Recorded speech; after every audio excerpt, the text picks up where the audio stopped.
Merci à la Patreon mécène du podcast, Catherine Gagné, pour le support. Si vous aussi voulez supporter le podcast monétairement, bien, vous pouvez aller sur la page Patreon du Monde de la course en googlant Patreon, le Monde de la course. Il existe plusieurs forfaits, puis vous recevez des remerciements à chaque mois ou plusieurs fois selon le forfait. Donc, merci beaucoup et sur ce, bonne écoute.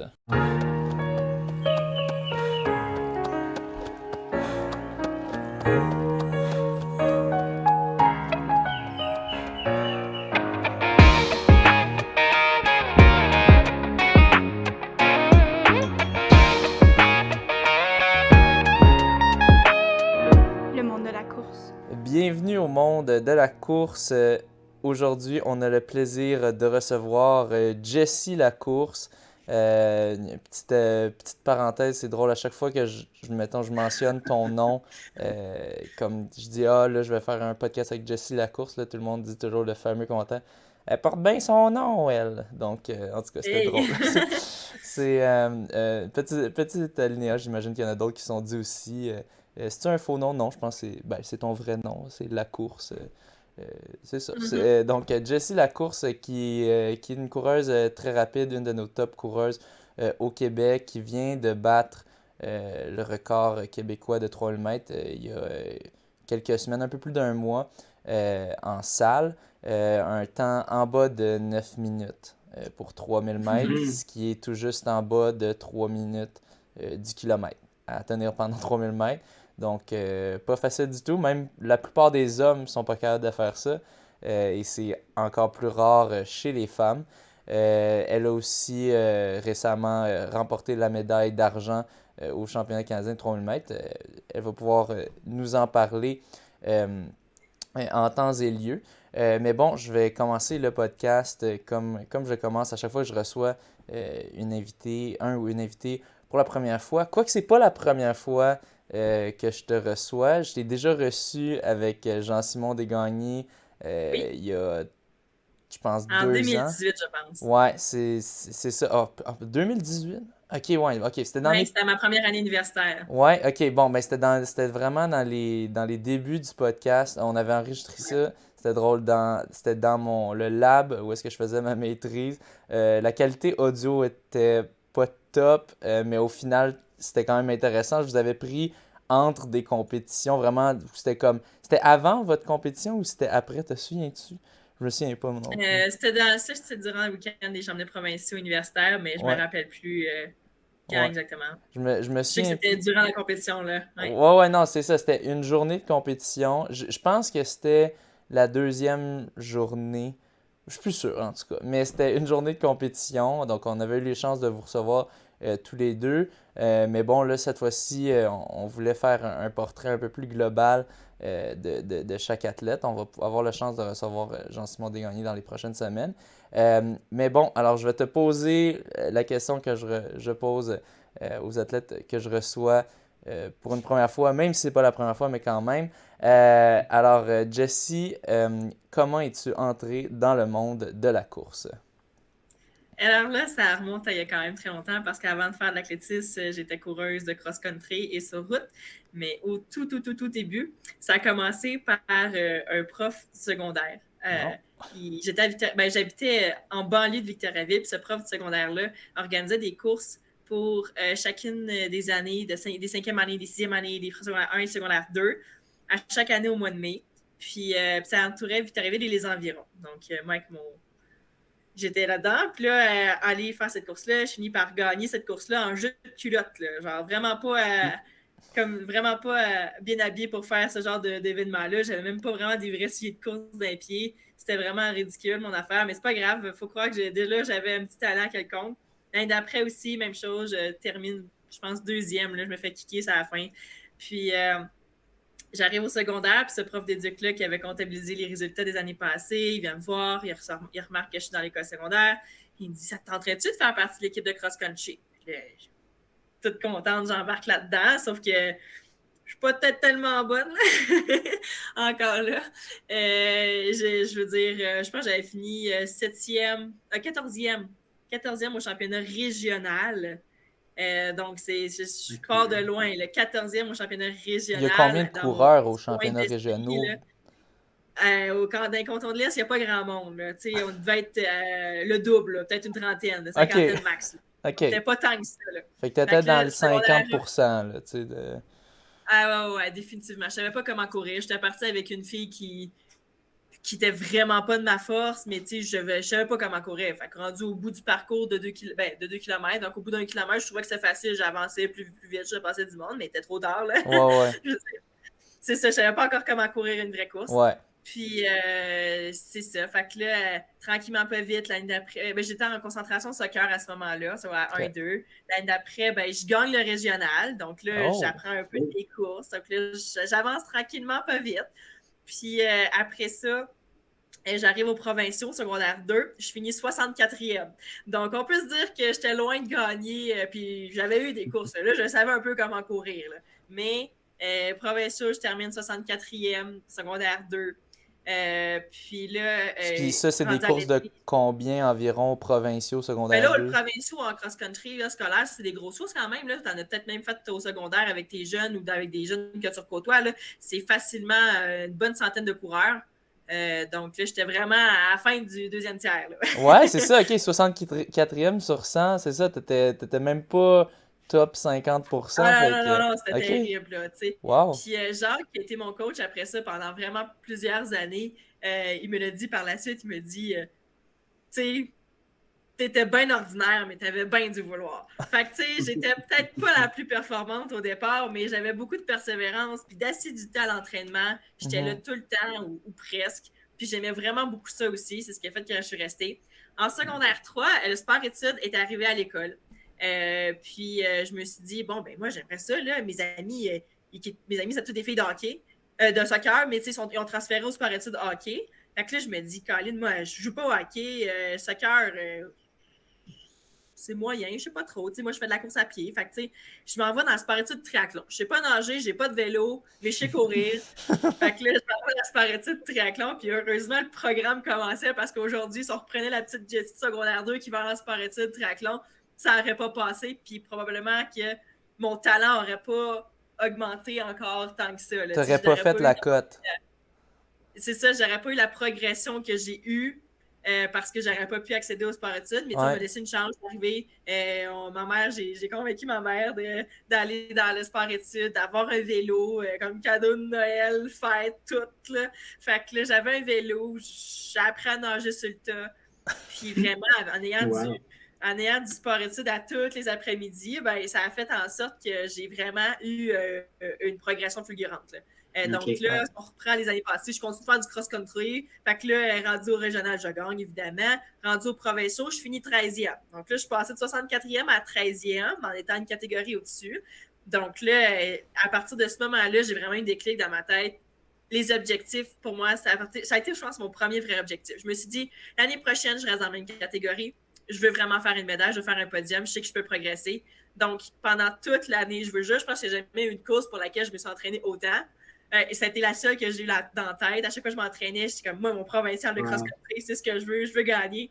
Puis là, pendant toute l'année, je me suis entraînée. Il y a eu les compétitions de natation, toutes sortes d'affaires. Le triathlon rendu à l'été, course sur route aussi. Je faisais, à ce moment-là, je pense, j'avais 15 ans, je faisais 18,45 sur 5 kilos au printemps. Donc là, rendu à l'automne, je me sens prête, encore en triathlon. Je fais mon cross-country au provincial. Je finis par gagner. 5 secondes d'avance seulement sur Jade Birubé, qui est présentement ma coéquipière dans le Oui, Rouge et Or. oui. Donc, c'est ça. Ça s'est joué là, vraiment sur le kick là, à la fin. Là. Puis j'ai réussi à gagner 5 petites secondes à la fin. Mais c'est comme ça que finalement, ça a commencé. Puis après ça, rendu en secondaire 4, au courant de l'année, mon coach, Jacques, prof d'éduc, il me dit « Hey, il commence à être bien bon en cross-country, course sur route. » En route au printemps, j'avais fait 17,45. Donc là, Jacques, il dit bon, on pourrait essayer des courses, on pourrait essayer de l'athlétisme. Fait que là, la première course que je fais, c'est un 1000 mètres à McGill, je pense, à la fin janvier. Puis là, Et j'étais toute contente de faire une course sur piste. Puis je m'en vais là, je fais 3 minutes 04 sur 1000 mètres. Ça commence bien. Puis là, je m'en vais aux provinciaux. On m'affilie à un club. Puis, parce que je n'étais pas affiliée à aucun club avant mes 16 ans. OK. Donc là, on m'affilie au club des Kalenjin. Je finis par faire une coupe de petites médailles au championnat provincial civil. On poursuit avec l'été. Donc là, l'été, c'est beaucoup... c'est nouveau. Là. Moi, je connais pas ça, l'athlétisme. Là. Avant que j'aie 16 ans, l'athlétisme, pour moi, on m'aurait dit, c'est quoi? J'aurais pas su répondre. Je m'aurais dit, ben, c'est des gens qui courent. J'avais aucune idée que c'était aussi des lancers ou des sauts ou peu importe. J'avais aucune idée ce que c'était. Il n'y en a pas à Victo, là, de l'athlétisme. Là. Un peu plus aujourd'hui avec Annie Racine, mais avant, il y en avait là, 0, 0, 0. Ouais. Donc, les gens qui me disent, bon, on va regarder qu'est-ce qu'il y a comme compétition. Oh, puis on voit que les Jeux du Canada arrivent. Puis là, ben, les Jeux du Canada, c'est 22 ans et moins, j'en ai 16. C'est quand même optimiste, mais on ne peut pas s'empêcher de rêver. On décide que je m'entraîne pour du 5 kilos. Le standard, c'était 18 minutes à ce moment-là. Je faisais 17,45 sur route, parcours certifié. Fait qu'on se dit, normalement, ça devrait être pas si pire. Ah ouais. Là, il me parle de steeple aussi. Fait que là, steeple, qu'est-ce que c'est cette affaire-là? Genre, il décide, il me bâtit une barrière pour me pratiquer à pousser sur la haie comme sur une fosse de steeple. Là. Ouais. Donc, il a bâti ça. On a sorti les petites haies ciseaux. Il fallait amener des briques sur la haie pour les faire tenir parce qu'il y avait un petit peu de vent. Il tombait tout seul. Puis j'avais pas le temps de. On ne peut pas arrêter en plein milieu de l'entraînement pour les remonter. Fait que c'était beaucoup donné d'efforts et d'énergie pour que finalement je me classe aux Jeux du Canada sur la peau des fesses. Mais vraiment sur la peau des fesses parce que sélection des 5000 mètres, je pense qu'il fallait que je fasse un top 2. J'étais deuxième, oui, mais j'ai fait 18-0-0, puis il fallait genre... J'étais à une coupe de dixième de faire le standard. Tu l'as pas eu? Je l'avais pas, mais la fin de semaine d'après, genre, qui me dit on va essayer au steeple, on fait un mois qu'on s'entraîne, on va s'essayer. Fait que là, je me pointe sur la ligne, Gabriel Lebel est là, il y en a d'autres qui sont là, je suis deuxième, fait que j'ai la position, tu sais, fait que je suis top 2, au moins je suis deuxième. Mais après un tour et quart, je suis pas habituée de porter des spikes sur la piste. Ouais. Donc là, moi, je piétine un peu, je fais des petits pas pour essayer de sauter de la jambe droite en premier par-dessus la haie, parce que je n'étais pas ambidex. Ouais. Et là, avant même d'arriver à la haie, je piétine, mais je m'enferme, je suis comme dans un tapis, tu sais. Fait que là, je tombe le torse en plus à haie après un tour et quart, mais écoute, il n'y a rien qui... Je sais pas comment j'ai fait, mais je me suis relevée, je suis repartie aussi vite que je suis rentrée dedans. Il n'y a rien qui a pu m'arrêter. J'ai continué la course, ça me faisait un standard à 7 minutes 22, puis j'ai fait 7,21. Ah! Wow! Je l'ai manqué C'était vraiment ironique parce que je l'avais manqué de moins d'une seconde la semaine d'avant au 5000. Puis finalement, là, je le faisais de moins d'une seconde. Wow. Puis finalement, l'équipe du Québec m'a prise et pour le 5000 et pour le steeple. Là, ils m'ont prise pour les deux. Puis ça a été vraiment correct. J'ai pu même abaisser mon temps à, je pense, en bas à 6,58 cet été-là sur steeple. Là, donc, ça a vraiment bien été. Puis c'est comme ça que ça a commencé. Ça a commencé en grand, je vous dirais. Là, directement avec les championnats canadiens juniors, les Jeux du Canada. Puis j'avais même pas fait les Jeux du Québec encore. Fait que... Puis tu dis 6,58, c'est 2000 steeple, ça? Ouais, à ce moment-là, au Jeux du Canada, c'était 2000 steeple. Puis j'avais fini, je pense 5e au steeple, puis 7e au 5000. Fait que tu sais, c'était très raisonnable quand même, compte tenu que c'est du 25 points. Puis ben c'est ça, là, ça a été comme ça. Puis là, arrive à l'automne, dans mon secondaire 5, je me classe pour ma première équipe nationale sans même le savoir. Puis exactement, c'est comme ça que ça a commencé finalement, mon entrée de... Je commence à courir je me rends à faire ma première équipe nationale. Wow. Mais, moi, j'ai une question. Là. Je pense que je reviens à ton secondaire 4. Là. Tu te prépares pour le 5000, mais ton coach, il a dans l'idée de dire pourquoi tu ne ferais pas du steeple. Je sais pas ça cette idée-là, déjà, c'était assez intense, ton entraînent, je pense, déjà depuis quelques années. Puis c'est grâce à ça que tu t'es embarqué dans le steeple, puis 4-5 semaines plus tard, tu t'es qualifié grâce à ça.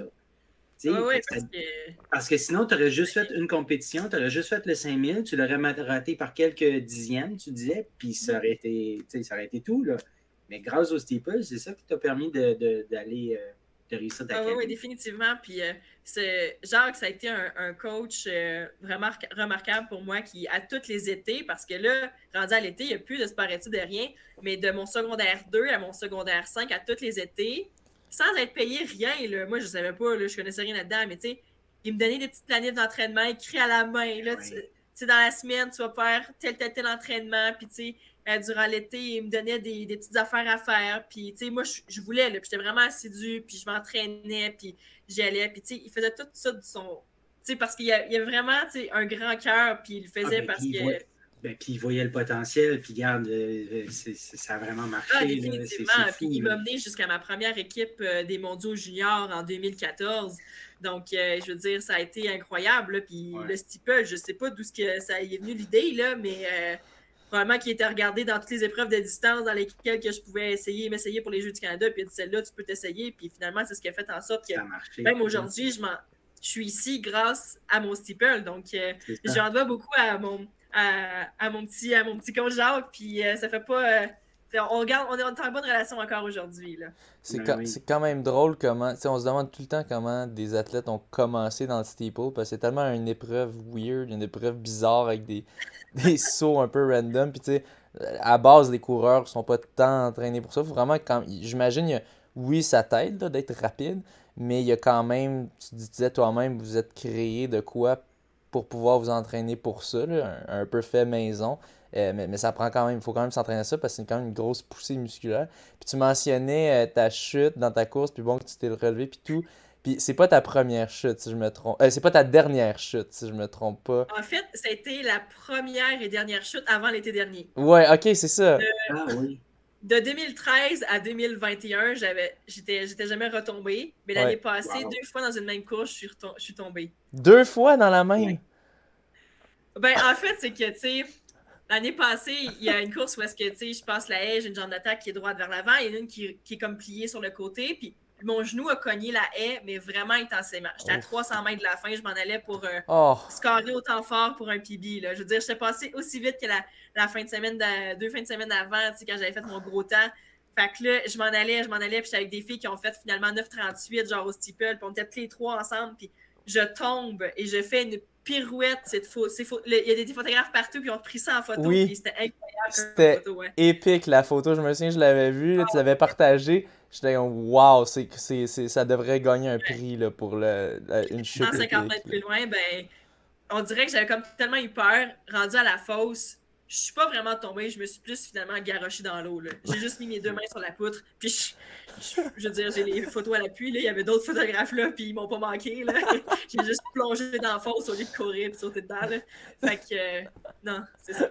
C'est juste peace out. Là. J'ai fait mon... C'est fini la course, alright. C'est la deuxième. Je prends pas de non, c'est ça, ça n'a pas mal été. Mais c'est pas grave. Là. Bah oui, c'est ça. Il y en a toujours des de même, mais au final, t'as bien su avoir plusieurs autres occasions pour te reprendre ce que tu as même fait.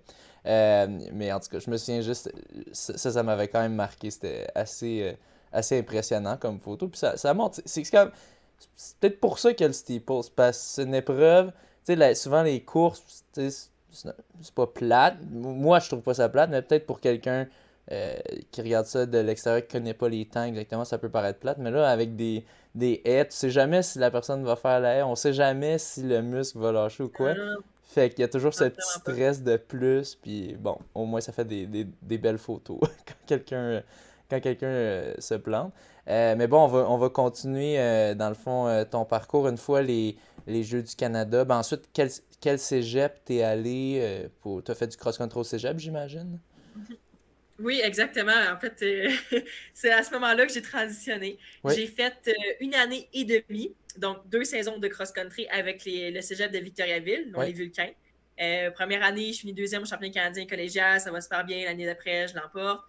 Sauf que là, je vois que je progresse bien, mais les infrastructures où est-ce que j'étais à Victoriaville l'hiver, c'était vraiment pas terrible. Ouais. On avait le Colisée dans lequel c'est comme une aréna, puis on courait sur le béton en haut, puis c'était pas terrible. Ouais. Donc là, à l'hiver de ma 2e année de cégep, Félix, qui est mon entraîneur actuellement, Félix-Antoine Lapointe, je l'avais contacté, il dit ben, je déménagerai à Québec, puis je rentre à l'université dans 1 an et demi, mais comme je viendrais m'entraîner avec ta gang, puis il m'a comme permis de pouvoir faire ça. Fait qu'une année et demie avant que je rentre à l'université, je m'entraînais déjà avec les filles. Okay. Donc, la même chose qu'Aurélie a fait aussi, Aurélie Dubelavoie qui a été ma grande amie. Fait que, donc, c'est ça, je suis rentrée, puis après ça, j'ai poursuivi au Cégep Garneau. Ça a tout pris pour qu'on puisse avoir accès à un championnat canadien qui était à 12 heures de route d'autobus de Québec. Donc, on a travaillé fort en compagnie de Sandrine Veillette et tout le reste de l'équipe pour pouvoir payer nous-mêmes notre championnat canadien. Puis c'est ça, on s'est rendu là. Individuellement, je l'ai emporté. Par équipe, on a terminé 4e. Donc, c'est ce qui avait conclu mon cégep. Là. C'était à quel endroit quand tu disais 12 heures de route? À Sault-Sainte-Marie. Sault-Sainte-Marie, ouais. OK. Ouais, juste à la frontière des États-Unis, si je me trompe pas. Exactement. Ouais. Ok, quand même débile un peu des fois. C'est quand même fou quand tu vois des fois des équipes qui ont énormément de talent, mais qu'il faut qu'ils financent eux-mêmes leur voyage pour aller au championnat canadien. C'est un peu déprimant. Ouais, puis j'ai été chanceuse encore là, parce que si ça avait été en avion, on n'aurait jamais pu. Là. Ouais, non, c'est ça. C'est une chance, ça se fait. Un beau petit 12 heures. Une belle petite traite de 12 heures. Au moins en bus, tu peux dormir un peu. Cool. Fait que, ben, dans le fond, t'as fait ton cégep en 3 ans, tu dis, mais t'as commencé 1 an et demi. Dans ton 2e an et demi, tu t'entraînais déjà avec l'Université Laval, sous Félix-Antoine Lapointe. Puis bon, ben alors, ensuite, parle-nous donc un peu ça de la transition à l'universitaire, qui devait pas être tant une transition, vu que t'étais déjà un peu habitué à l'entraînement sous lui. Ouais, mais j'ai changé de coach aussi. Donc, Jacques qui m'a suivi de tout mon secondaire, toute ma première partie de cégep. Dans le fond, 6 mois après que je sois arrivée, en fait, les 6 premiers mois que je suis arrivée à Québec, là, en plein milieu de l'hiver, c'était comme Félix proposait une planif qu'il proposait comme à ses filles. Jacques qui l'apprenait, qui l'adaptait un peu à moi. Mais c'était pas des gros. Tu l'adaptais à moi. Puis finalement, je finissais par faire pas mal tous les trainings avec les filles. Ce qui m'a vraiment beaucoup aidé aussi d'avoir des partenaires d'entraînement, ce que j'avais pas vraiment ou pas souvent à Victoriaville. Donc, c'est ça. Puis là, rendu à l'été, j'avais fait la demande officielle à Félix. Je me rappelle en Belgique, je dis Félix, est-ce que tu accepterais de devenir officiellement mon coach? Comme une proposition de mariage. Oui, c'est ça. Fait que là, depuis, Félix est mon coach, donc là, ça va faire 6 ans, je pense, là, cet été. Ouais. Est-ce que excuse-moi, c'est Yvon, hein, que tu parlais de ton autre coach? Jacques. Pardon, je m'excuse. Jacques, est-ce que Jacques est toujours en arrière, pas loin, curieux de voir Jacques, le plan? là, encore aujourd'hui, il m'écrivait. Là. Je veux dire, il n'est jamais pas loin. Il m'écrit tout le temps. J'étais en bon contact avec lui, sa famille, sa femme. Donc, on est quasiment de la famille. Là. Puis Jacques, c'est lui qui a started it all, là, qui te donnait tes petits... Oui. Wow, OK. C'est lui qui a tout parti, puis même plus drôle que ça, là, c'est un petit fait cocasse. Là. Jacques a organisé beaucoup de compétitions pour les plus jeunes. Au Mont-Tabasca à Victoriaville, c'est là qu'il y a le cross-country souvent. Puis il organisait des compétitions pour les écoles primaires, à l'automne, un petit cross-country accessible à toutes les écoles primaires là, qui coûte 2 $. Tu as une pomme, un ficello à la fin, puis tu as couru ta course de cross-country. Puis il y a une photo, je suis en 2e année, ma mère m'avait inscrite à la compétition. Puis on voit Jacques sur le bord de la ligne de départ, puis moi qui est prête à courir, puis je suis âgée de 8 ans à peu près à ce moment-là. Wow. Donc c'est vraiment très drôle d'avoir ces petites photos-là là, qui montrent qu'il était là bien avant sans même qu'on le sache. Là. C'est Jacques quoi, est-ce que son nom de famille? Heinz, Jacques Heinz. Ok, oui, le nom me dit définitivement de quoi. Oui. Cool. Ben, il a coaché l'équipe nationale, puis provinciale surtout en ski de fond pendant très longtemps. Donc, c'est un monsieur qui avait une bonne base en tant qu'entraîneur. Donc, il a couru énormément par lui-même. Il a couru autour de 2,30 au marathon. Donc, c'est un gars qui avait de l'expérience quand même, aussi beaucoup en course à pied, puis de l'expérience de coaching aussi. Oui, ok, pas négligeable. Ok, Jacques 15. Puis bon, ensuite, parle-nous donc, maintenant, une fois que tu étais avec l'Université Laval, peut-être tes premières saisons avec l'Université Laval, comment ça s'est passé? Donc, mes premières saisons, c'était du tout nouveau, là, puis en même temps, quelque chose que j'attendais depuis longtemps. Je pense que depuis la fin de mon secondaire, je sais que moi, je voulais aller à Québec. Ma mère vient de Québec, mon père vient de Victo. J'ai habité à Québec aux environs de Québec, de 0 à 5 ans. Je savais que je voulais revenir à Québec. Je suis une fille de Québec et de Victo. Je suis un gros mélange des deux. Je sais pas de quoi dire, mais fait que, je suis retournée à Québec. Puis j'étais vraiment impatiente de commencer. J'avais une belle équipe, des filles extraordinaires avec qui courir. Ça s'est bien passé, je veux dire, en tant que recrue, je veux dire, j'ai pas tout raflé dès mes premières années. Première année en cross-country, il y avait certainement Aurélie, Anne-Marie Comeau qui est en avant, tout ça, là. Donc, c'est ça, ça s'était bien passé. Je pense qu'aux nationaux, j'avais fait une 18e place, donc rien de, tu sais, très bien. C'est Puis solide. c'est comme ça que j'ai progressé. Au championnat provincial en athlétisme, par contre, c'est là que j'avais tout raflé. J'avais fait le 1000, le 1500, puis le 3000, ainsi que le 4-8, puis j'avais tout gagné les médailles d'or. Donc ça avait été, je pense, mon plus gros accomplissement de l'année. J'ai fini 5e au championnat canadien au 3000. Ta première année, ça, d'universitaire. T'as gagné 1000, 1500, 3000, puis t'as fini quatrième aux nationaux, t'as dit? Ah non, 5e aux nationaux. 5e aux nationaux. Au 3000, ouais. Au 3000. C'est pas pire comme première année, je dirais. Un peu plus que pas pire, même. OK. Wow. Ouais. Mais en cross-country, mettons que ça avait été correct. Ouais. En athlétisme, ça avait bien été quand même. Ouais. Il y avait des bonnes... il y avait des bonnes filles là, qui couraient là, devant moi. Là. Des Sacha Golich, des Yanni, il y avait plein de bonnes coureuses. Ah oui, c'est ça, Sacha Golich. Oui, ok, c'est ça, aux nationaux. Oui, ok, non. Il y avait Gabriella Stafford, tout ça. Là. Donc, il y avait des bonnes pointures devant moi aussi à ce moment-là. Puis, c'est ça, tranquillement, pas vite, j'étais arrivée à faire ma place là, dès la deuxième année. En cross-country, ben là, on est arrivé, il y avait Catherine Beauchemin, Aurélie Dubé-Lavoie, Anne-Marie Comeau, moi. On faisait un super quatuor, puis on était avec Jade qui était très bonne aussi à cette année-là. Puis on a fini par gagner le championnat canadien en cross-country, ce qui a été vraiment un gros événement assez mémorable à Kingston. Puis on avait fini les 4 filles sur la première équipe d'étoiles. Donc Aurélie deuxième, Catherine troisième, ou l'inverse. Je me rappelle plus des deux. Ouais. Mais c'était l'inverse. Anne-Marie Comeau, 6e, puis moi, 7e. Puis dans la trentaine de positions pour Jade. Donc, on avait gagné à ce moment-là. C'était vraiment un beau moment. Puis, c'est ça, en athlétisme aussi, ça continue de bien se passer. Je pense que j'avais fait 1500, 3000. Puis là, ben, j'avais fait les 2 relais, 4-4 puis 4-8. Donc, même le 4-4. Ouais, ça, c'est vraiment très drôle parce que le 4-4, il y a 45 minutes après le 3000 mètres, après la fin du 3000 mètres. Donc, je pense courir un 3000 mètres, à courir un 4-4, puis ça a été vraiment des belles expériences. Là. Ouais. Belle expérience! T'es complètement gazé, t'as fait ton 3000, tu finis... tu finis 5e cette année-là ou on parlait de ta deuxième là, année? Ça, c'est aux provinciaux. Aux provinciaux. Aux provinciaux, universitaires, ouais, j'avais gagné, ouais. OK.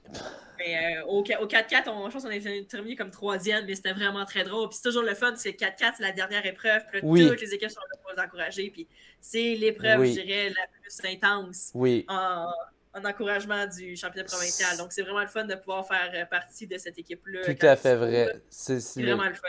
Pour ceux qui sont jamais allés à une compétition universitaire d'athlétisme, c'est toujours la dernière compétition, le 4x400 mètres. Puis t'as tout le monde qui encourage parce que la plupart des gens ont terminé leur épreuve, donc ils ont juste ça à faire, encourager. Puis t'as de vraiment, ça vient rassembler et ceux de courte distance et ceux de longue distance parce que c'est un entre-deux. Fait que c'est toujours avant le départ, là, on fait chut, là, t'as le gros silence dans la place, là, ça part, puis là, le monde crie. Puis souvent, t'as des finishes assez serrés au 4x400 mètres, des fois. Absolument. Ouais, fait que exactement. C'est le fun à voir, là, toujours, à chaque fois. Oui, vraiment. Puis je pense que dès cette année-là, à ma deuxième année universitaire, j'avais remporté le championnat canadien universitaire aux 3000 mètres. Donc, mais ça avait été très serré. Dernier tour, le coude à coude avec Courtney Huff-Smith. Ça avait été un gros finish. Puis finalement, pour que je l'emporte, mais ça avait été vraiment une très grosse course. Là. Wow. Ma première médaille de championnat canadien universitaire, première médaille individuelle a été prise là. À ta deuxième année. Puis, Bon, puis si on continue de progresser à ta troisième, comment ça s'est passé? Troisième année, ben là, ça continue de bien aller.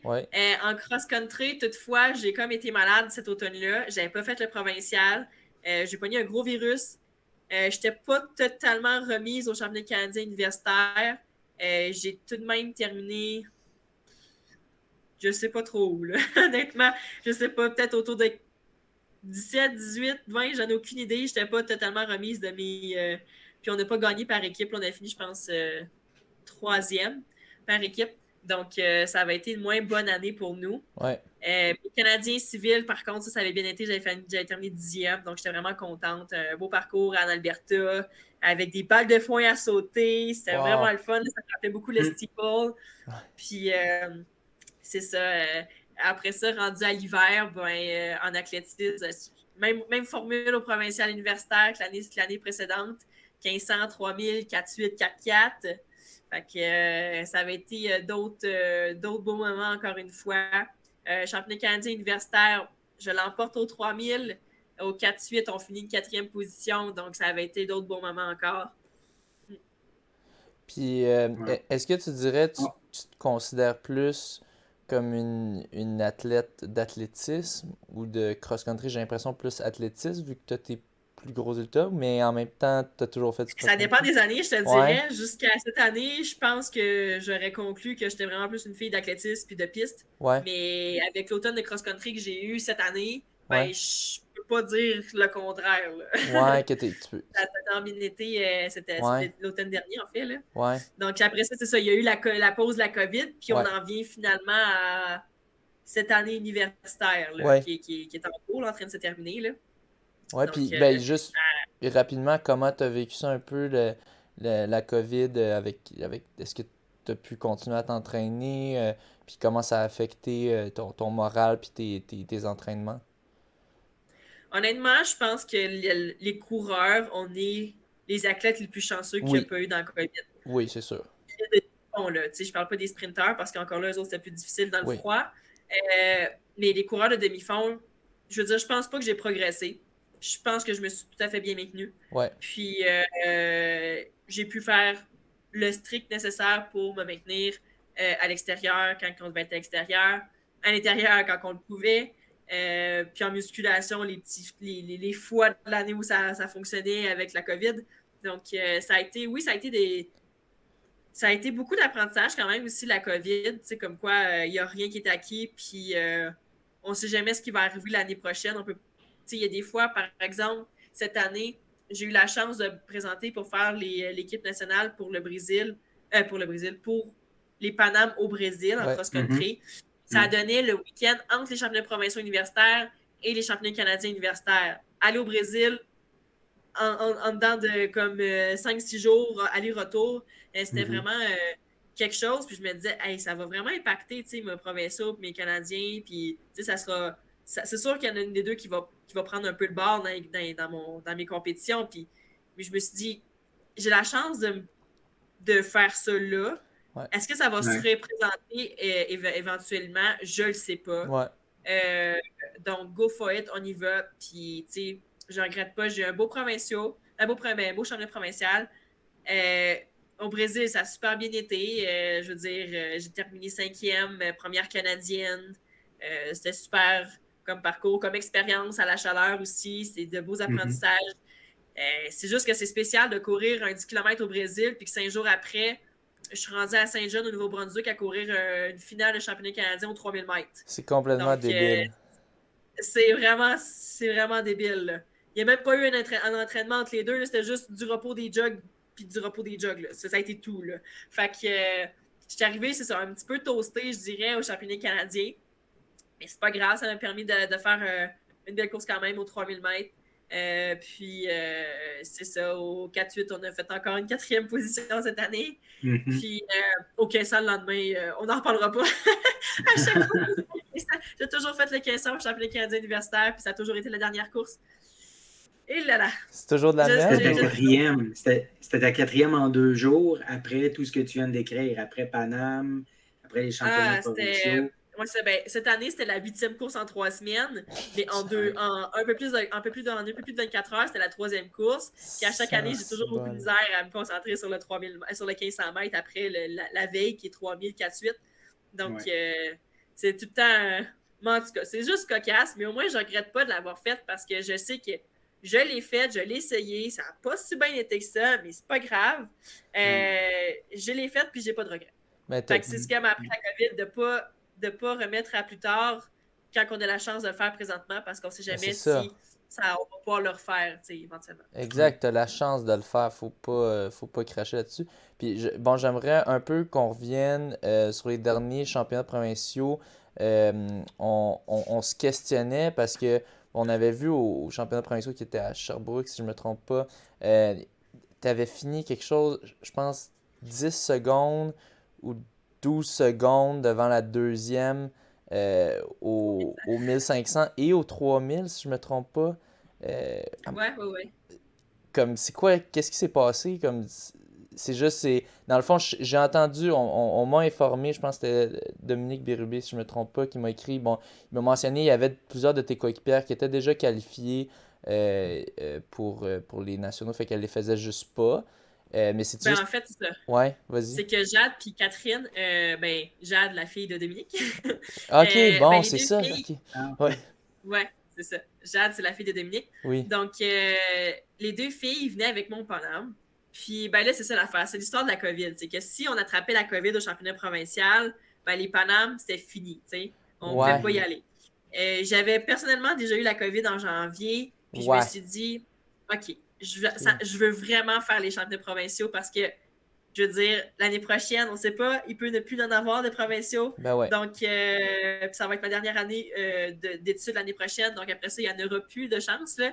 Donc, je me suis dit, OK, je vais y aller par moi-même en voiture. J'ai dormi dans ma chambre d'hôtel à moi seule. Ma mère m'a accompagnée, là. C'est ça, j'étais toute seule avec ma mère. Aux provinciaux? Puis, ouais. T'étais la seule de l'Université Laval? Ou... Non.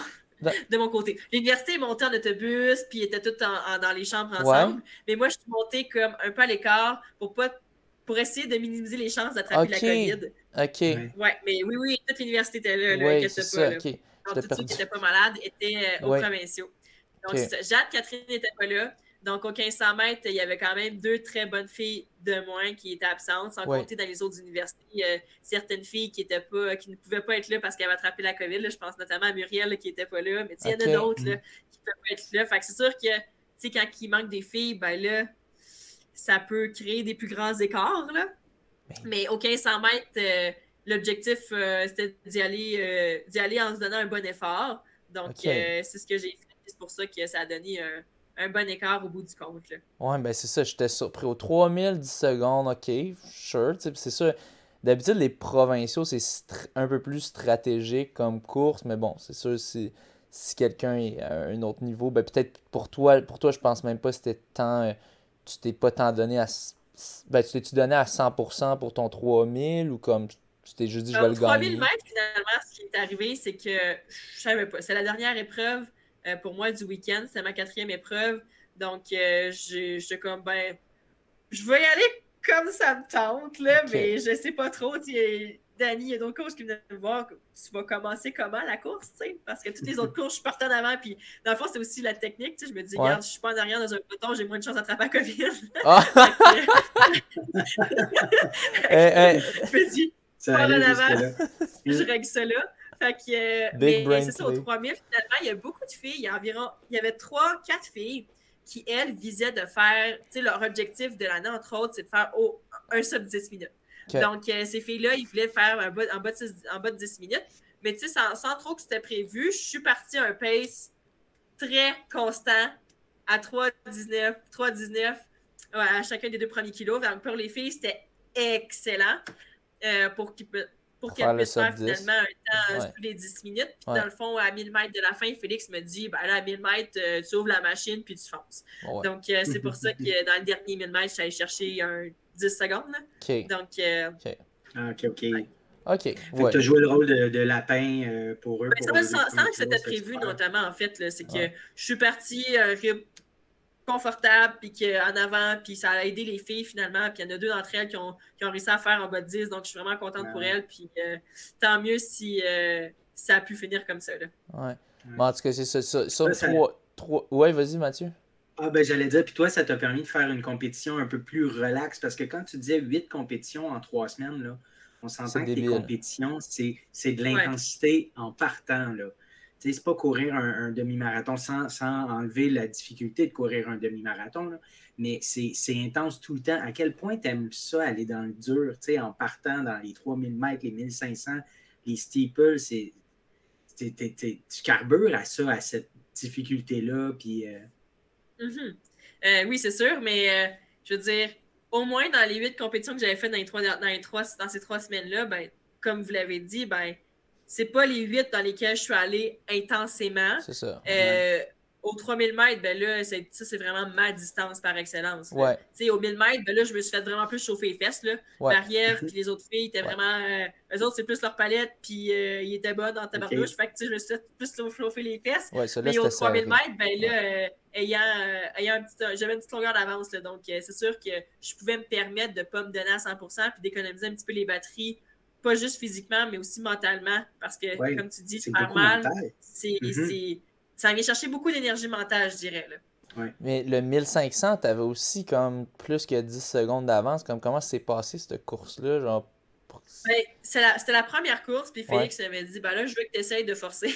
OK. Je veux que tu te donnes, puis que tu fasses un gros temps. Fait que, puis je n'étais pas classée non plus encore pour les championnats canadiens, parce que j'avais juste fait une course de Rabbit en décembre. Puis c'est ça, j'avais fait une course de Rabbit en 4,39. Donc ça, c'était pas suffisant pour me classer pour les championnats canadiens. Donc, il fallait au moins que je passe là, en dessous des 4,30 pour me classer pour les Canadiens. Fait que Félix m'avait dit oui, OK. Let's go, on y va. Bon, là, tout commence à avoir du sens. Parce que c'est ça, je me demandais comment ça se pouvait un 10 secondes de différence. Mais là, c'est ça, si toi, tu y vas à fond, puis justement, c'est ça, tes coéquipières qui sont proches de toi sont pas là, ben là on peut peut-être voir un écart comme ça. Mais bon, finalement, toi, tu avais une course pour te qualifier au 1500, puis tu as réussi à l'avoir en cette course. Mais bon, j'imagine que connaissant tes temps précédents, tu savais que c'était assez réalisable. Mais bon, tout s'explique. C'est juste la semaine passée, on faisait l'épisode, on regardait les résultats, on est comme c'est quoi cette affaire-là de 11 secondes devant la deuxième, puis là, tout s'explique. Bon, puis c'est ça, fait que tu fais ça, tu fais les provinciaux, puis là, je veux juste qu'on revienne sur ça parce que c'est quand même débile. Tu fais les provinciaux, après ça, t'as les... Je reviens une journée à la maison. 2 jours à la maison, je pense. 2 jours à la maison. Ben, continue, vas-y. Dis-nous ces je reviens comme 2 ou 3 jours à la maison. Je dois repars le jeudi, je m'en vais au Brésil. Je compétitionne le dimanche. Le lundi, on commence à revenir du Brésil parce que ça prend 24 heures à revenir du Brésil. Fait que j'arrive 24 heures plus tard en ayant dormi dans l'avion. Le mardi, je reste même pas une journée et demie à la maison. On part pour Saint-John. Le lendemain, c'est la compétition pour les championnats canadiens. Puis après ça, je suis revenue chez moi une journée et demie encore, puis je suis repartie à Flagstaff. Puis là, t'es là présentement. J'ai vraiment une grande admiration pour mon chum qui me supporte, puis que je vois juste ici et là, c'est parce que c'est pas facile. Là. Il gère le fort, là. C'est lui qui garde le fort. Oui. OK. Hey, c'est quand même une vie jet set, là, cette affaire-là. Comme toi, tu vis-tu bien avec ça? Ou pour de vrai, c'est-tu la fois que t'es le plus jet set de toute ta vie ou t'as quand même fait... Ben là, oui. Ouais, ok, c'est ça. Bon. Il y a des fois que ça arrive, tu sais, que tout arrive un en arrière de l'autre. Ouais. Mais là, en plus, avec l'université au travers, le fait que j'étais déjà allée aussi à Flagstaff en janvier, j'avais beaucoup de temps d'enseignement, donc j'avais beaucoup de rencontres d'élèves à faire en février-mars pour être capable d'arriver à faire mes travaux présentement, à les terminer ici. Donc, c'est ça, c'était vraiment rock'n'roll depuis janvier jusqu'à maintenant. Mais honnêtement, je pourrais pas faire ça l'année longue. C'est pas moi. Là, je veux dire, comme pas humain non plus de dire quand compé, puis jamais à la maison, relax. Là. Ça prend un équilibre de vie. Oui, c'est bon, je le fais là cette année. Je veux dire, c'est un gros mot. Tu sais, la saison universitaire, c'est ce qui fait en sorte que ça rend le tout très achalandé. Ouais. Donc, je veux dire, ça ne reviendra pas dans 10 ans. Là. C'est là que ça se passe. Ben ouais, c'est ça. Si j'embarque pas dans le train, ben, il va partir sans moi, puis ça veut pas dire que je vais être capable de rembarquer dedans. Là. Fait que, tu vas en profiter. C'est ça. Ouais, tu veux profiter de ton avant-dernière année, puis tu sais même pas si l'année suivante, il y aura une résurgence, une 7e vague ou quoi. Fait on en profite, on le fait là. Puis bon, si on revient sur c'est ça, tes championnats canadiens, ta première course, c'était-tu le 3000 mètres? Oui, dans l'ordre, c'est 3000, relais 4-8, une heure après, puis le lendemain, 1500 mètres. OK. Puis fait, comment c'est passé? Relate-nous donc ton 3000 mètres, comment ça s'est passé? 3000 mètres, mais il y avait une autre concurrente qui était, elle a un temps de 9 minutes 08, donc elle est vraiment là en très bonne forme. Mais reste derrière, c'est une fille contre qui que j'avais déjà coursé ma deuxième année, c'est que j'avais battu là, à peine vers la fin. Elle a pris le départ, là, puis elle est allée, je pense, pour les au moins 1400 premiers mètres, 1200 peut-être, avant que Jade Birubé, finalement, passe devant, jusqu'à à peu près à 2000. À 2000, c'est moi qui ai passé devant. Je suis restée en avant jusqu'à 200-300 mètres, 200 mètres de la fin. Ouais. À 200 mètres de la fin, la fille, elle a mis son flasher, elle est partie, puis elle est restée en arrière, puis elle a attendu la fin, puis elle est allée pour la médaille. Puis, bon, elle avait techniquement pas un record. Elle a fini quoi en 9-8, qui est quand même rapide, là. Mais. 9-8, c'est son record personnel, puis elle a terminé en 9-17, je pense. Ah, puis, ok. J'avais plus. Ok, c'est ça. Fait que c'était une course stratégique, là, quand même. Là, oui, parce que, tu sais, sur papier, moi, j'étais à 8,59, elle était à c'est 9,08. C'est ça. Puis, ben, c'est ça. Finalement, elle nous a battus.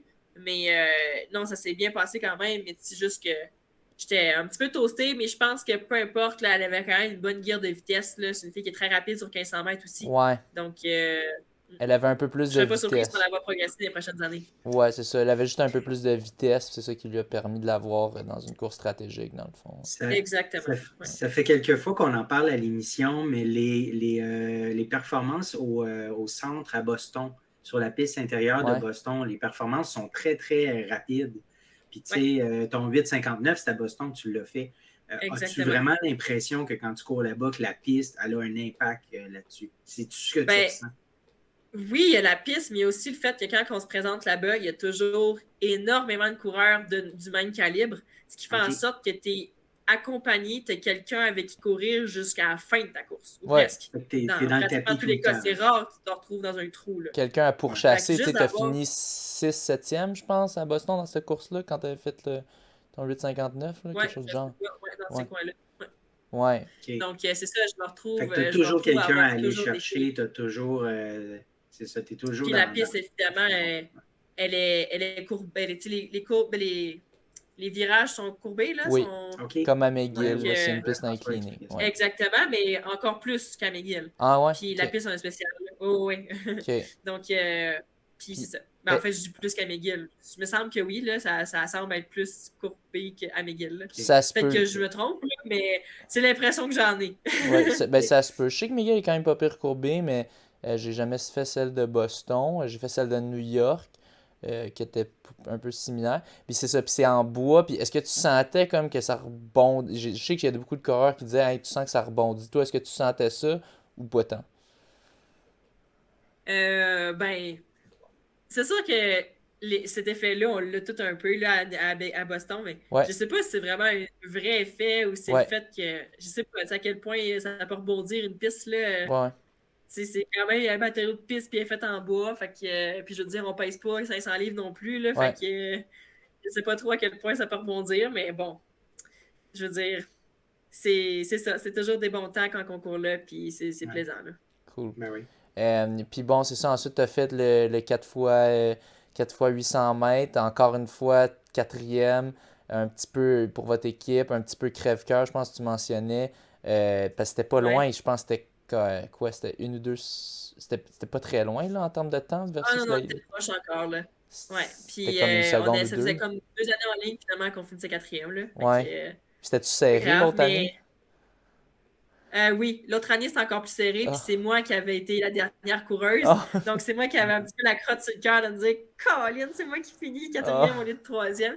Cette année, j'ai légué le flambeau à Catherine qui a fait une excellente course, le chrono le plus rapide de nous 4. Donc, elle a bien fait. Là, elle était juste, je veux dire, elle se bataillait contre la fille qui avait gagné le 1000 mètres. Donc, je veux dire, c'est pas évident. Là, je veux dire, elle avait la fille qui courait le plus vite sur probablement cette distance-là contre elle. Donc, je veux dire, c'est ça. Elle a très bien couru là, pour qu'on finisse 4e. Puis, c'est ça, on a fait un bon temps quand même. Là. On est passé tout près de battre le record du Québec RSEQ, etc. Là. Wow. Puis bon, puis tu avais mentionné, tu as fait aussi le 1500 mètres, tu as mentionné que tu étais gazé, vraiment, comme tu n'avais plus de gaz en fait là, pour cette course-là. C'était comme la pile était à plat. Mais j'imagine, non seulement tu as fait le 3000, le 4x800 le jour d'avant, en plus tu as tu as fait 3 semaines complètement jet set avec des tonnes de courses. Fait que, ben c'est ça, t'avais juste pas les jambes cette journée-là, j'imagine. Ah, pas la tête, surtout, je te Oui. dirais. OK.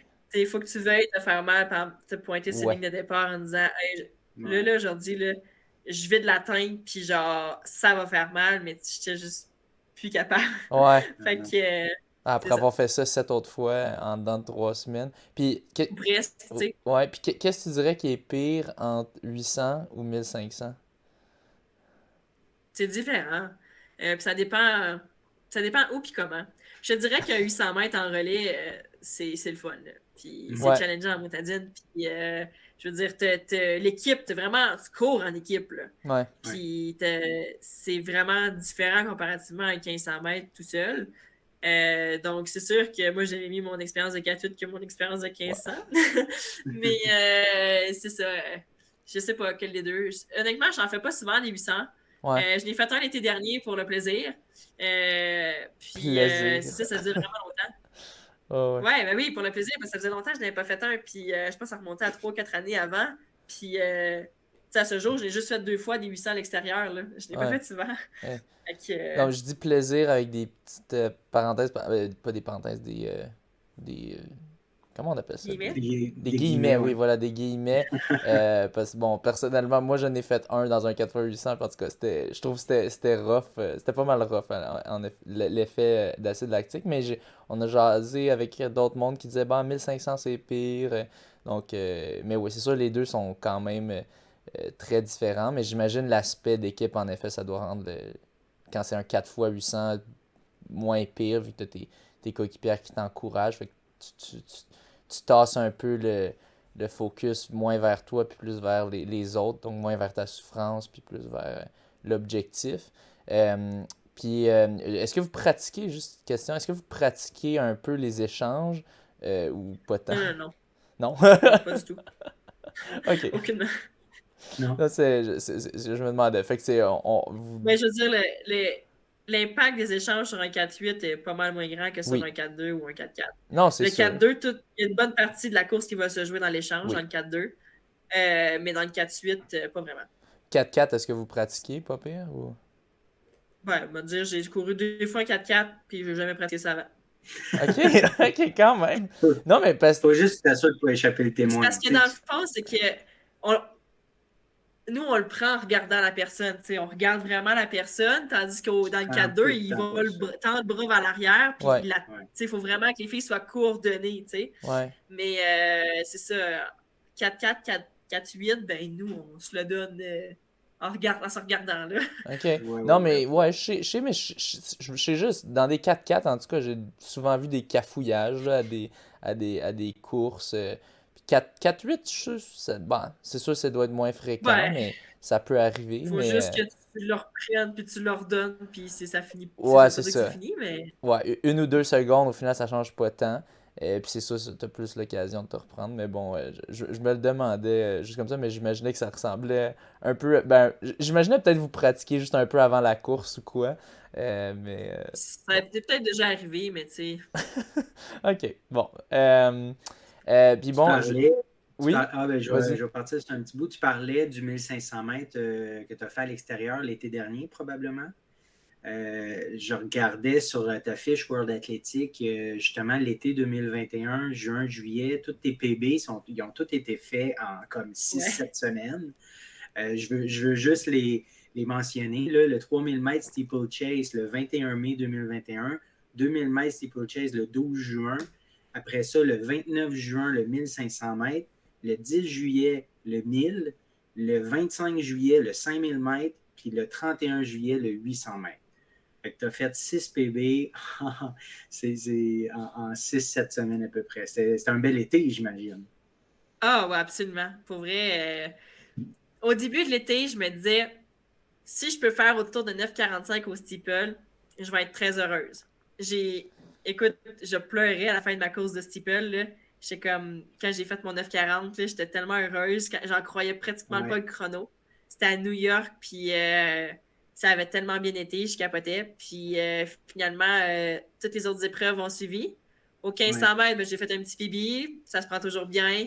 Je veux dire, aux 5000 mètres, je n'ai couru un à Québec où est-ce que c'était tellement drôle. Je faisais le rabbit pour mes amis, puis ça allait bien pour moi aussi. Donc, j'ai décidé que je poursuivais la course, puis j'ai brisé 16 minutes toute seule finalement. Ben, toute seule, je veux dire, j'avais les filles qui étaient en arrière de moi puis qui poussaient un petit peu aussi pour m'aider. Mais finalement, j'ai terminé la course avec un 15,53, ce qui m'a donné accès à aller en Californie, puis à faire un autre 5000 mètres parce qu'il fallait avoir un standard de temps finalement en bas des 16 minutes pour pouvoir y avoir accès. Puis je suis allée là-bas, puis j'ai finalement fait 15,44. Donc, ça a été vraiment une belle occasion finalement. Puis c'est un beau 5000, puis j'en suis vraiment contente. Nos auditeurs le savent, on aime beaucoup faire référence à la calculatrice IAEF pour les pointages. Puis dans World Athletic, les pointages sont là. C'est tous des pointages en haut de 1000. Là. Puis on sait que quand c'est 1000 et plus, c'est extraordinaire. Là. Puis elle en a, je pense, au-dessus de 1100, non? Il y avait le... 1100, le 3000 mètres steeplechase, 1142. Wow. Et mon 3000 mètres plein intérieur, il est assez... C'est ma deuxième meilleure performance, celle-là. Oui, exactement. Ça, je voulais en parler aussi. Ton 3000 mètres intérieur, ton 8,59,26, 1130, j'ai comparé avec Charles Philibert Thibouteau. C'est comme si tu étais à 1 seconde et demie de Charles Philibert sur son PB 3000 mètres intérieur. Si on compare en points. Donc, c'est... En pointage, oui. C'est très similaire. Donc, justement, est-ce que toi, tu as les Olympiques dans ta mire? 2024. Oui. That's it. Yes. Donc, 2024, on s'essaye pour ça, puis on travaille pour ça jusqu'aux sélections. Puis si ça se rend jusqu'à Paris, écoute, je vais essayer de faire du mieux que je peux là-bas. Puis quelle distance, quelle discipline? Steeple. Le steeple. Ouais. Le steeple. OK. Ouais. Puis tu mentionnais aussi, tu avais fait un 5000 mètres, puis bon, finalement, tu avais du gaz à la fin, puis tu as fait un standard pour une course quand même assez relevée. Tu considérais-tu aussi essayer comme te pratiquer aussi sur 5000, voire éventuellement des plus longues distances, ou tu veux vraiment juste focus 100% steeple, 3000 mètres steeple?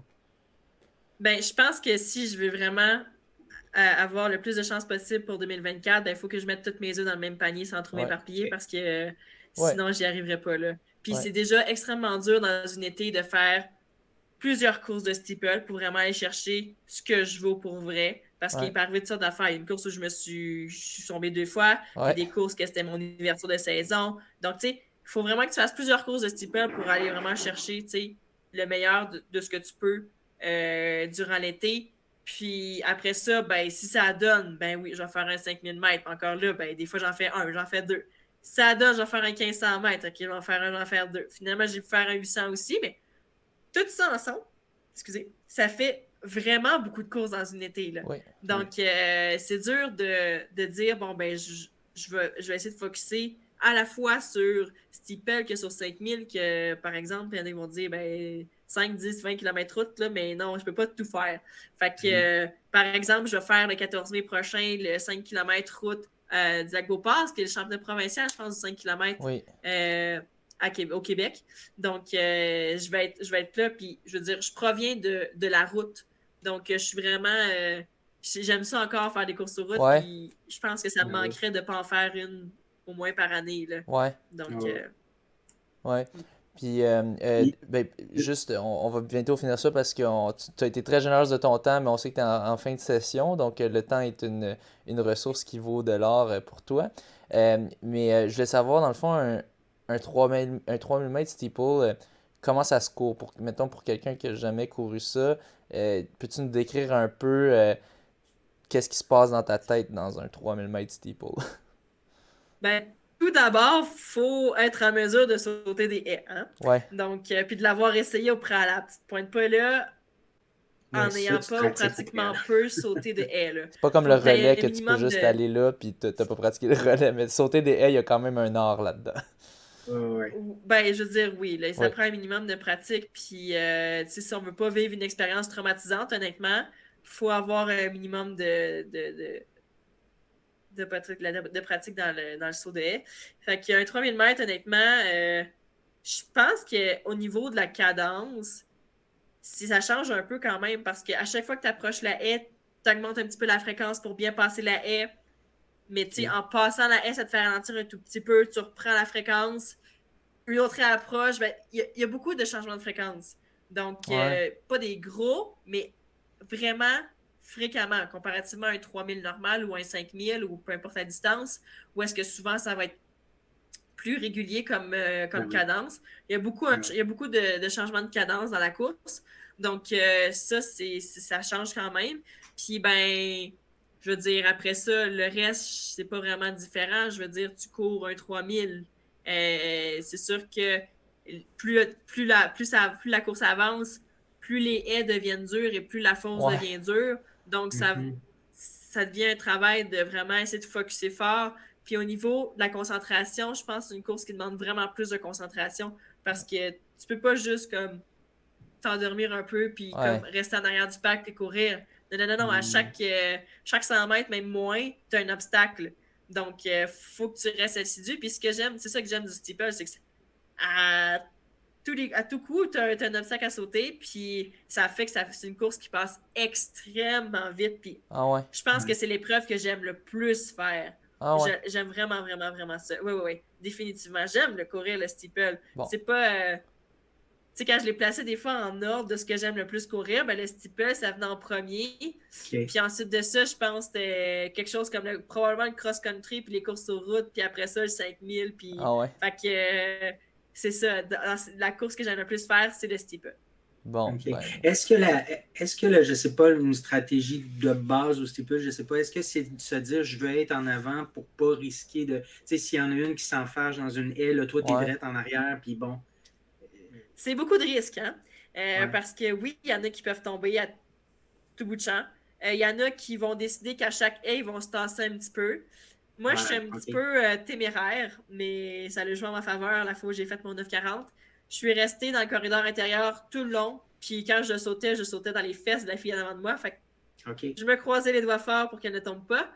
Et oui, il y en a une qui est tombée, en fait, dans mon 940. Sauf qu'elle est tombée, mais elle est tombée une petite affaire vers l'extérieur du premier corridor. Puis j'ai eu une toute petite place pour mettre mon pied et être capable de passer. Wow. Donc, c'est ça. Puis ça m'est arrivé souvent d'avoir à... Il y a une fille aussi qui est tombée en faisant la haie. Puis j'étais tellement proche en arrière d'elle que au lieu de sauter droit sur elle qui était tombée, j'ai sauté en diagonale. Donc, il a fallu que je saute en diagonale pour être capable de ne pas y rentrer dedans. Mais c'est ça. Il y a vraiment beaucoup de choses qui peuvent arriver, surtout dans la fosse. La fosse, c'est peut-être là où que j'ai peut-être plus tendance à essayer de me tasser un tout petit peu, puis à me prendre une place pour être sûr qu'il n'y ait pas trop de trafic en avant de moi. Là. Ouais, exactement. Mais il y a beaucoup de choses qui peuvent arriver dans le steeple. Puis j'imagine que ça devient stressant à la fin quand t'as les muscles qui sont fatigués, puis qu'il faut que tu donnes de l'énergie juste assez pour la passer, mais tu sais, c'est dur à gager c'est quoi le juste assez, parce que si tu le manques d'une petite affaire, ton pied clip, puis bang, tu finis peut-être première. Parkland 2021, quand je suis tombée. C'était exactement ça. J'étais à 300 mètres de la fin. Puis probablement que j'ai sauté assez haut, ma jambe d'attaque est passée, mais ma jambe d'esquive, mon genou, il n'a pas passé, il était trop bas, puis il a frappé de plein fouet la haie, puis c'est ça. J'ai eu de la misère à courir pendant 2-3... J'ai pas couru en fait pendant des 2-3 jours qui ont suivi. Là, j'avais le genou très gros, mais heureusement, c'était juste musculaire. Là, c'était vraiment pas trop grave. C'était pas dans l'os. Oui, vas-y. Est-ce qu'une expérience comme ça fait en sorte que les steeples suivants que tu as fait, tu avais toujours cette idée-là, comme à chaque haie, ou avant que ça redevienne un automatisme? Là? Oui, c'est sûr qu'après ça, tu étais un petit peu plus... craintif. Tu as un peu plus peur, là. Ouais, craintif à l'idée de ressauter, mais tu sais... Oui, c'est sûr. Puis, tu sais, je veux dire, il y a des exercices de flexibilité que je fais faire parce que, tu sais, c'est sûr que si je suis super flexible au niveau des hanches, ben, je vais être capable plus facilement de lever ma jambe qu'en fin de course, ben, tu sais, ça va prendre moins d'efforts si je travaille ça. Donc, je veux dire, il y a des choses à apprendre de ça, même quand on tombe. Donc, ben, ça, c'était la question que j'allais poser. Qu'est-ce que tu fais comme entraînement particulier pour le steeple, surtout de l'entraînement musculaire ou ben, dans le fond, ça va être des exercices éducatifs de haies. Donc, on va mettre plusieurs haies l'une à l'arrière de l'autre avec un petit espacement tout petit entre. Puis, on va se c'est ça, on va faire des petits sauts de différentes façons pour pratiquer les passages de haies. Des fois, ça va être juste de passer les haies avec la technique, mais en marchant, donc sans sauter. Donc, apprendre le mouvement. Exactement. Donc, travailler le mouvement, tu sais, de petits bouts à la fois, là. Puis, on va faire des passages de haies aussi. On va faire des entraînements, comme par exemple, hier, je faisais j'ai fait mon premier entraînement de l'année sur Steeple officiellement. Tu sais, j'avais fait beaucoup d'éducatifs de haies dans l'année, mais pas encore officiellement parce que c'est compliqué. On s'entraîne à Québec. Là où on s'entraîne, c'est dur de mettre des haies parce que c'est un centre public, là, puis c'est une grande piste. Maintenant, on s'entraîne sur une piste de 450 mètres. Donc, là, maintenant, étant dehors, ici à Flagstaff, c'est plus facile. Donc, on fait, par exemple, des 500 mètres avec des haies dans mes répétitions. Donc, on s'en des... Comme à l'habitude, mettons, faire des 500 mètres, pèse 3000, mais moi, c'est des 500 mètres, pèse 3000 steeple, puis j'ai des haies au travers. Donc, c'est ça. Donc, c'est pas beaucoup différent. C'est juste qu'il y a des haies au travers, puis on pratique le passage de haies. Puis c'est ça, comme je dis, il y a des exercices aussi d'étirement qu'on peut faire pour justement travailler la flexibilité. Oui. Puis vite fait, tu fais souvent des camps d'entraînement. En ce moment, tu es à Flagstaff, en Arizona, en altitude. Tu en as fait, tu dirais, combien de camps jusqu'à présent? Puis c'est comment gérer ça? Puis c'est lequel ton préféré? En altitude, c'est mon 5e camp. J'ai fait 3 fois Park City avant la COVID. Et cette année, 2 fois déjà Flagstaff. Donc, plus j'avance, meilleur je suis, puis plus mes camps, plus j'en fais souvent. Donc, en altitude, c'est ça. Je pense que j'aime un petit peu mieux la ville de Park City. C'est une plus belle petite ville. Il y a accès avec les autobus, les pistes, tout est beau. Je veux dire, ici, je pense que la seule différence, c'est la ville.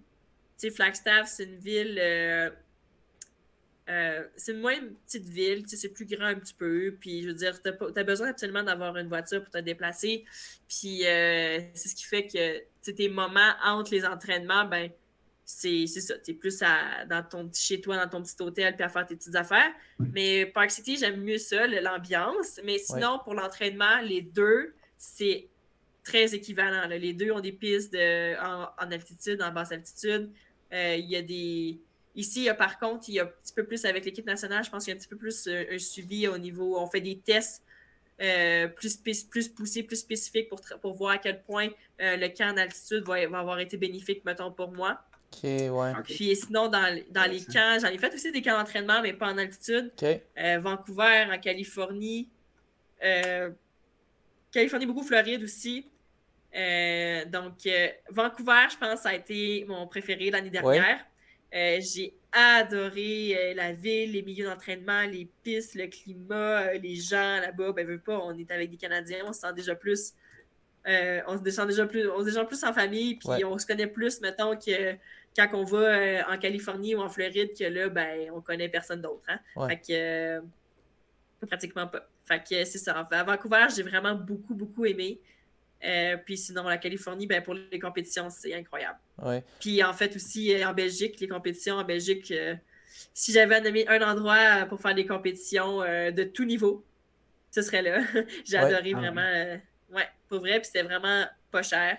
Ben, pas cher, les compétitions. Pour se rendre puis pour se loger, c'est autre chose. Mais les compétitions sont très peu dispendieuses là-bas. Justement, ça, comment tu peux te permettre de faire ça? Est-ce que ça vient de ta poche? Est-ce que c'est en grande partie subventionné par la FQA, par Athlétisme Canada? Comment ça fonctionne? Jusqu'en novembre dernier, je te dirais que ça sortait beaucoup de ma poche. Ah ouais? Puis c'était pas facile. Non, c'est ça.